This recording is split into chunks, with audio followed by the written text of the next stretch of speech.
And this is the final of the over whatever bracket. This is the highest bracket in the tournament of Brink of Insanity's Insanity Cup. And we are here live in the final between Peanut Butter On and Zaki Zak. And I'm an observer, so this is 100% live. And we're going to see how this goes. Peanut Butter On, we saw him in the 2v2. His team won that.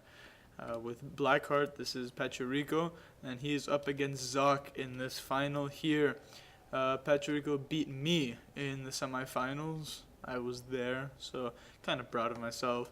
And there's Zaki Zak. Who did he beat? I actually can't remember who he beat, but he beat somebody as well. These two players are now in the final, contesting for the Insanity Cup 1v1 champion, because of course this is the highest bracket. So, Aeon on Aeon, this is Canis River. Aeon on Aeon is a very logical choice to go with. And we'll see just how this goes. We've got early land scout and an early flare. So early stuff from both players, Zak being the more aggressive of the two. Pachirico should be able to spot that. And just continuing to build his base. As you would see on any Canis game, we see 5 pigeons, second land, going to the Hydra with an engineer. Second land, of course, very viable. Zak going for the same number of pigeons, but then going to the Hydra, so not as many early factories as Pachirico might be planning to make. It's interesting from Zak. We'll see just what he does with all this extra power that he's going to have. Unfortunately, I can't do the thing here where I check players' economies, because of course it is Observer and identical scores. That was kind of creepy. But this is better than a live replay, because this is exactly live.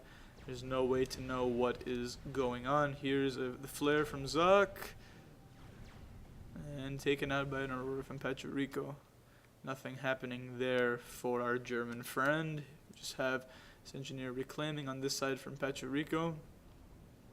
And Zaki Zak now going for his second and third factories with the engineers. He's much later to the Hydra than Pachirico is, getting his factories with engineers rather than with the ACUs. So not much lost there, but Pachirico might get a few more early units, as he did get his factory up sooner.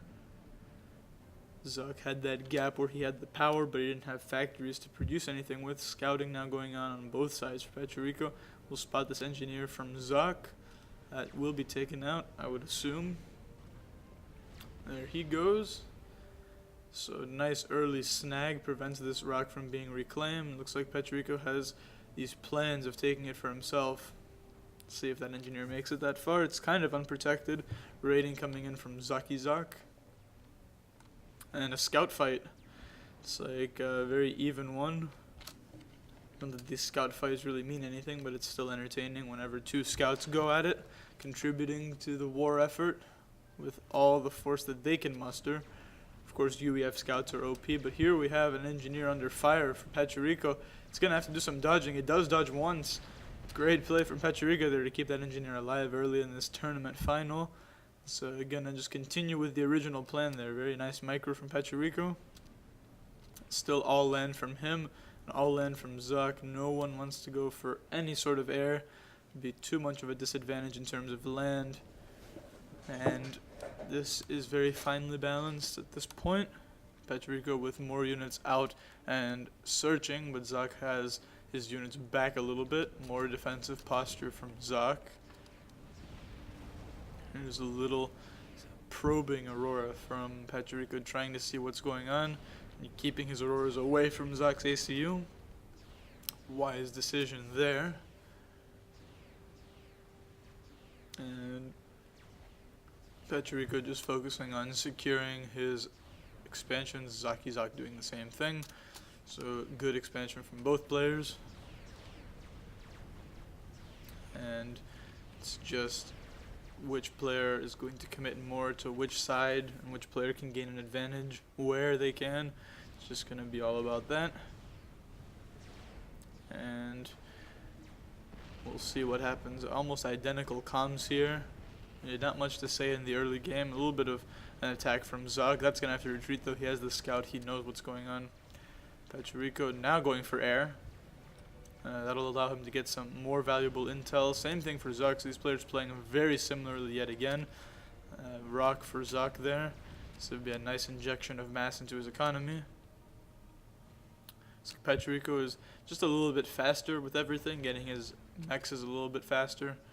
Expansions up and guarded a little bit quicker, but it's not a big deal. Here we've got this Aurora bravely denying a mex point.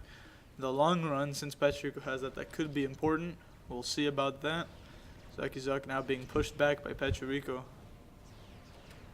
Of course, I'm rooting for Pecherico as my clan member, even though he beat me. I don't really care. We support each other in BC, so if he wins this, BC will sweep the tournament prizes again. So that will be nice. And we've definitely got a large land production from Zuck. Actually eclipsing Pecherico's just a little bit. Assuming he has the economy to support that, will be a little bit of an advantage. Now bombers coming out for Pecherico, interceptors for Zuck, but I'm sure both players have scouted each other thoroughly by now with air. Got, or maybe not, I'm not really sure. I wasn't paying attention to any scouts that might have been produced. Now a mistake from Pecherico, losing some units for free.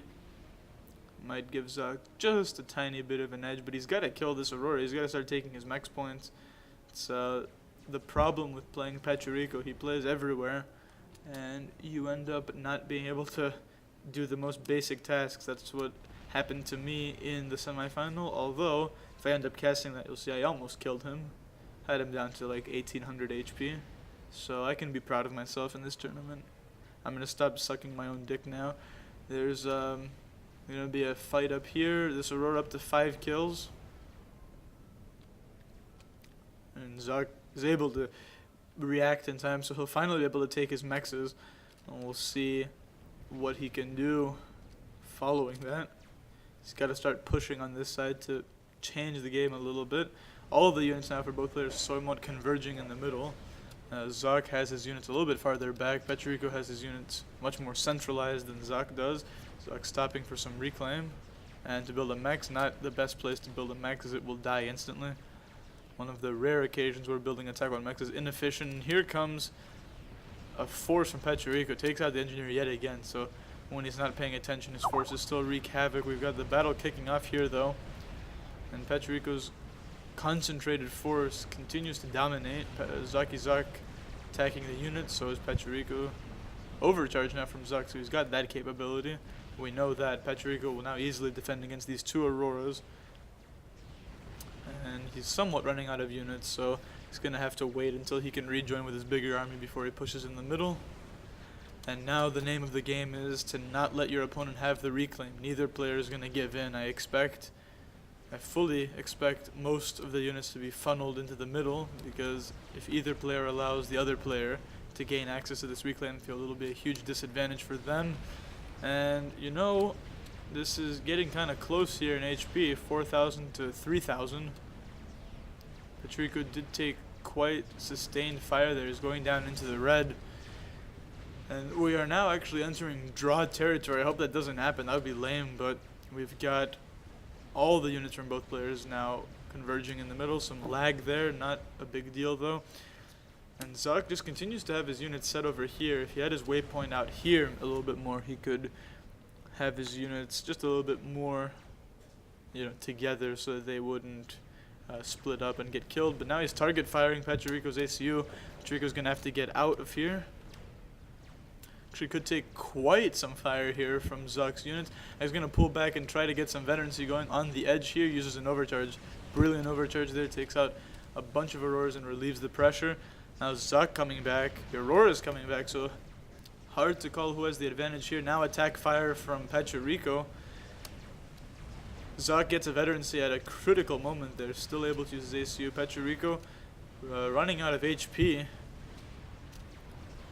It's unclear how this is going to continue. No PD up for Zuck. He was trying to build one. That didn't work out for him too well. But Pecherico has better control over the map overall. So barring this reclaim field, Zuck is at a disadvantage in terms of economy. We'll see if he can force something here in the middle. The units just continue to pile in for Pecherico. No idea how this is going to end. This is such a close match. Zuck just doing his thing. And now he's able to push. Pachirico's in trouble now. Zuck gets the better of him, and he's going to be able to start pushing him. He doesn't have enough HP, though, to win this battle, I don't think, but he might if he overcharges. This is big trouble for Pachirico. He's got to focus on Zuck now and try to get a draw out of this game. It's... Oh, my word. What just happened? 200 health for Zuck. And that was just a mistake from Pachirico. Oh, he went down to 100 health there at the end.